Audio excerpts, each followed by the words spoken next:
Ready? Yeah.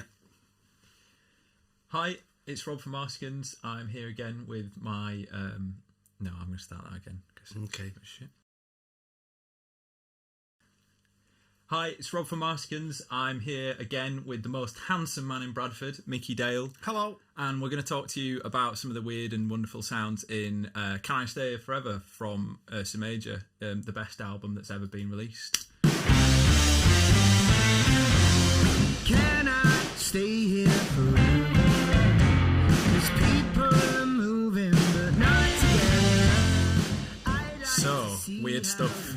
Weird stuff. Okay, well, the track kind of comes in like the drums sound amazingly powerful and clattery and Rockfield drums, isn't it?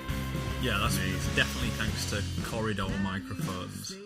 Yeah, let's have a quick look at the corridor microphone. So Rockfield's got a really beautiful, famous room that's got like wooden floors and stone walls, and it's the sort of room where you can put microphones everywhere and kind of capture the whole space in all its glory. One of the things that impressed me when we went to Rockfield to record was that they put a pair of very nice, expensive microphones just out in the corridor space. So what I'll do is I'll give you a blast of the drums in solo.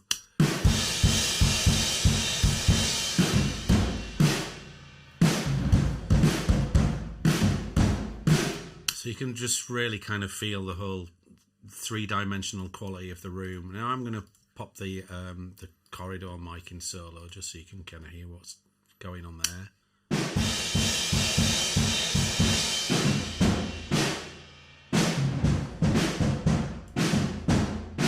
And it's just such a nice thing to blend into a mix when you've got all the drums sounding really nice and powerful with just close microphones, and you can bring that kind of huge ambient kind of wash.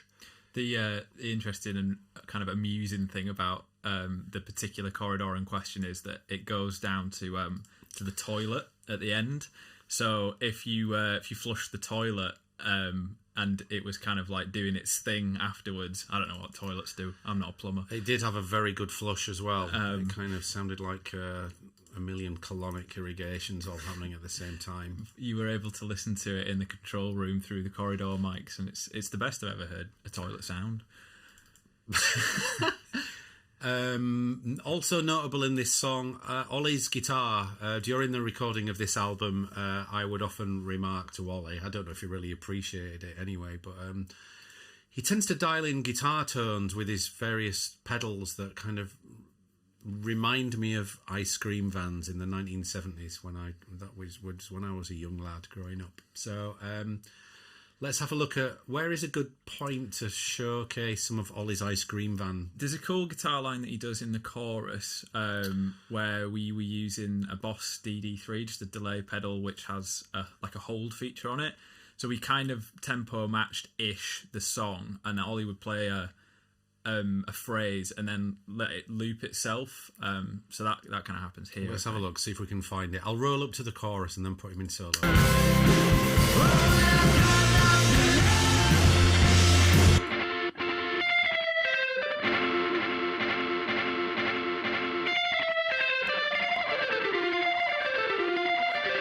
There's the ice cream van. I don't know why. It maybe reminds nobody else of an ice cream van, but it definitely, that's kind of what it makes me think of. And not just on this song, but on many. Ollie's got a very unique approach to writing guitar parts, and I mean that with absolute praise and admiration. It's quite brilliant. A lot of his tones would like peel paint off walls, though, and yeah, it's really, really fun watching Ollie work because James and I tend to kind of spend a long time working out chords, progressions and stuff where the bass works in series with what James does in Guitarland, and Ollie will often not really present us an idea until we're in the studio, and then he comes out with these moments of absolute magic, and we never really like put any pressure on him to do anything because we know that in the end he'll just deliver something that's amazing. So yeah, they're often really simple parts as well, which is good.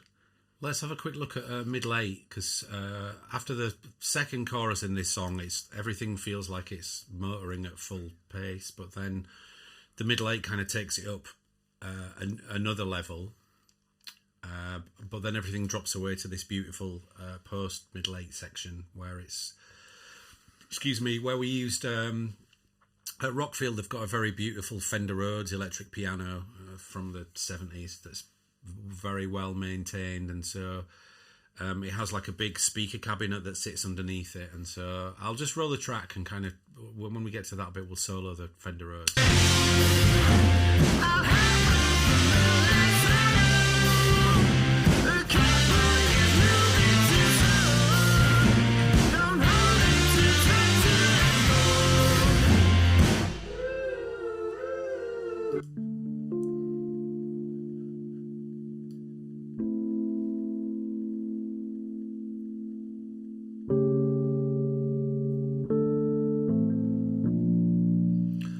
Very, very 1970s, isn't it? If anybody's old enough to remember a TV show called The Rockford Files, then sorry, no, I mean a TV show called Taxi, then this is exactly the right character of sound.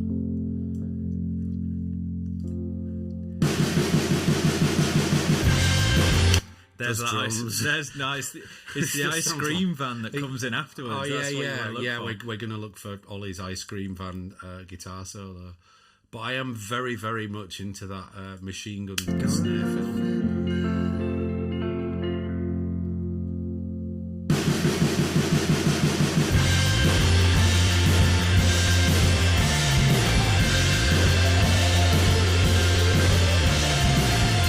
Right, here's Ollie's ice cream van guitar solo that kicks in. I think we might listen to that in solo because it's definitely worth doing. It's definitely special. So here we go.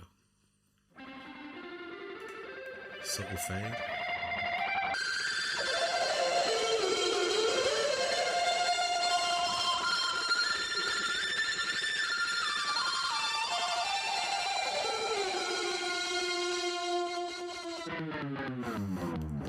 So that was recorded here, wasn't it? That I think again was quite a lot of that DD3 hold thing, where Ollie was just wigging out a bit, and someone again, like we kind of discussed in maybe the last episode of this little series, someone was lying on the floor, hammering the shit out of pedals and trying to make interesting sounds. And I think you pitched it all up in the box, didn't you? Like, I don't remember, but I'm looking at it and it's one performance. He just played it once, but we recorded it on 3 Pro Tools inputs, 3 different microphones. Maybe because we weren't quite ready to commit, and so we wanted to capture it with as many different flavours as possible. But it looks like in the end we kept 2 of them in and muted 1 of them out. And I noticed as well, looking at how they're panned, we went full Beatles and panned them all the way to the right-hand speaker as well.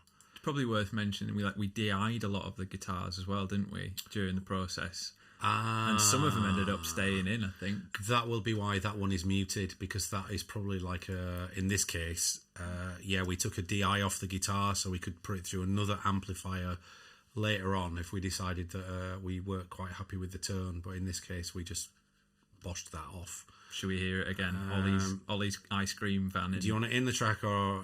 Let's put it in the track. Okay, I'll crank it up a little bit.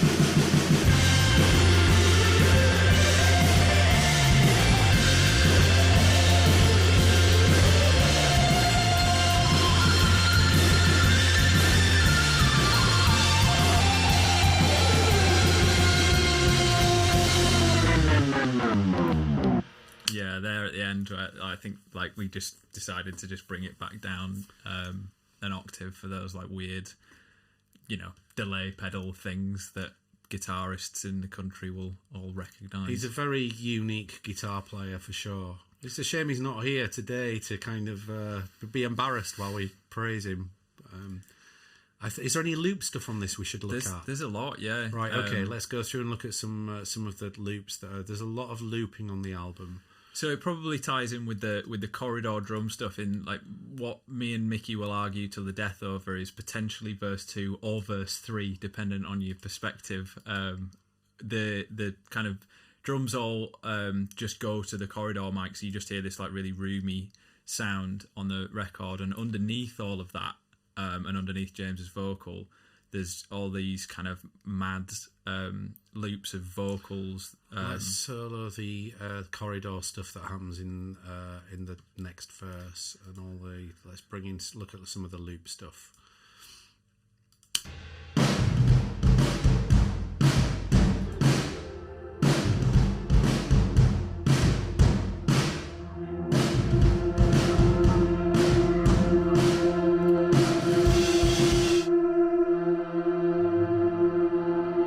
Sounds like a really weird kind of detuned horror film voice or something. And what's going on? Talk to us about this loop, because I can't remember how it was. So again, it's one where I've kind of gone into another room away from everyone to just kind of not do everyone's head in, and I just record loads of vocals through pedals into this like old, very crusty loop pedal that I stole off my brother many years ago.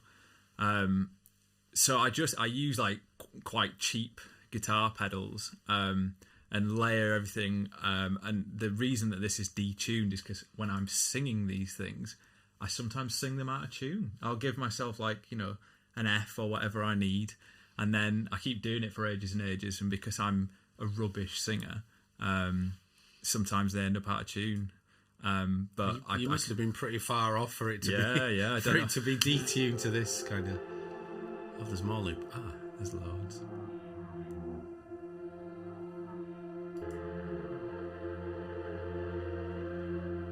I'm hearing a bit of Bon Iver influence in that particular loop.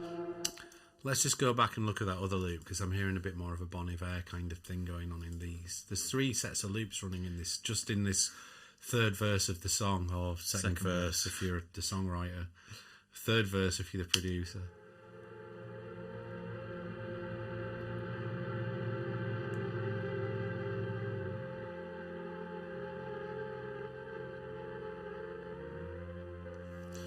I love that. I absolutely adore it.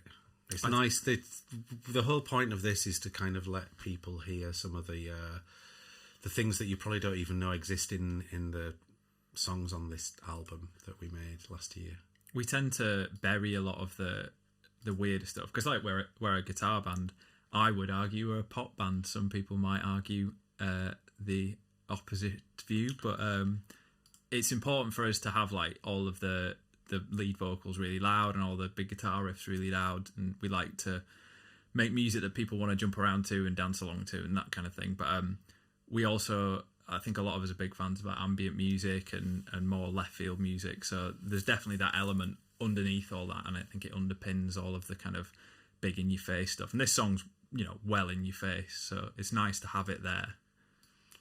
There's something here that didn't make it, but I'm going to be bold and just have a quick look at see what it is, because I'm intrigued. I think it's just the same with we probably copied a bit of that loop in and then didn't use it in that particular section. Losing our minds. Let's just have a look at what happens in the verses. The drums in this verse as well, because they were kind of attacked differently. Maybe we did the pitch shifted drums.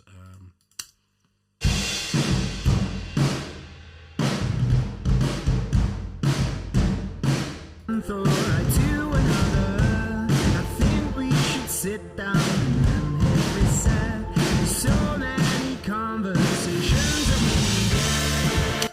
Yeah, we. I mean, you'll be able to explain this in a far more expert way than I will, but I wouldn't bet on it, but I'll try. I will try. This was something that we did only on this song and Blood in My Eye, but it was an exercise that we tried with Sleep Start on the album as well, where essentially we had Cale record the drums to tape about, I don't know, almost double the speed of the song. Correct. Yeah, so we speed the song up and Cale plays his drums along to the song at the fast speed to tape, because tape gives us the ability of then pitching it down without any horrible. You can't really do that brilliantly when you're recording digital audio, But when you've recorded to tape, you can speed it up and slow it down, and you're not mashing the audio. You're just changing the speed of that the tape is moving through the machine. So we wanted, when it got to this particular verse, we wanted the drums to sound a lot more kind of like wading through syrup. Like really it's kind of like a Beatles trick. If you listen to Strawberry Fields Forever, and in more modern times as well, if you listen to Vampire Weekend, they're big fans of recording drums to tape and then changing the pitch. So I'll just solo those drums again, and you can. They are massively slower, so he records it faster, and then we turn the vary speed off so that when we listen back to what he's recorded, the drums are now at the right speed, but the pitch of the drums is massively lower than they would have been.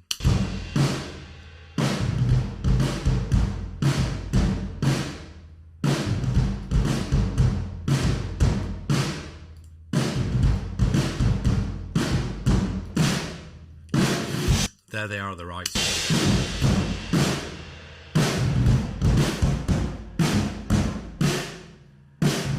So I think, in this end of recording version of the song, prior to Fern mixing it, we'd got the sort of big normal drums, and then the slow, gloopy loopy drums. It's like having loads of drummers, which was fun.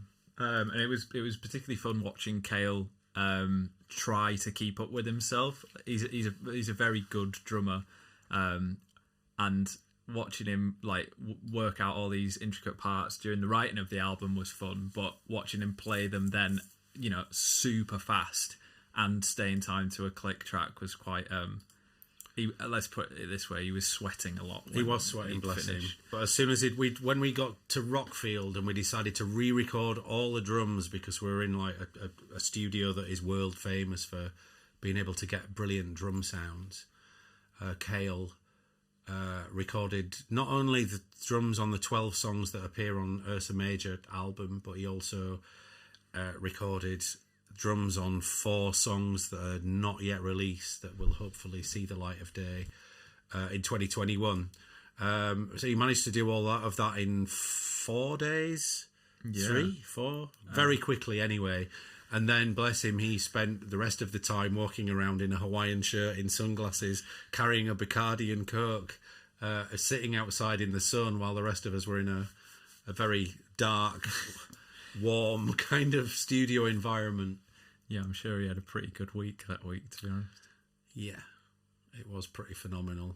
We will at some point talk about the horses. We'll never talk about the horse. You always want us to talk about the horse, and no one wants... I'm still emotionally kind of dealing with the horses, the incident. I'm not dealing with it. What I'm doing is I'm trauma blocking. Okay. I'm drinking a lot. I need some help. But yeah, a horse was there, and some things happened with a horse that hopefully no one will ever find out. And I think that is probably a good place to leave this little conversation about the making of Marsicans Ursa Major album. Thanks for watching. If there are any equine enthusiasts out there who want to send us an email about possible sponsorship of the next album, then please do get in touch. Is equine horses? Yeah. Good, thank God. I know bovines, cows, from when I got bovine tuberculosis that time, but we won't talk about that. And action. Hi, it's Rob from Marsicans. I'm here with Mickey Dale, the most handsome man in Bradford, and we're going to talk to you about some of the more interesting moments in our song "Can I Stay Forever." Shall we start the song? Yeah, here's a blast of "Can I." Again, but can we just mention that it's from debut album Ursa Major, so it works. It's a really good job, I think, that you've only had a walkie-talkie now after the album. You've been a day in the studio and you think, it's been really productive. I'm just drifting off, just like clam. Just on this note, gents. We should have a red phone that glows red in the management. Yeah.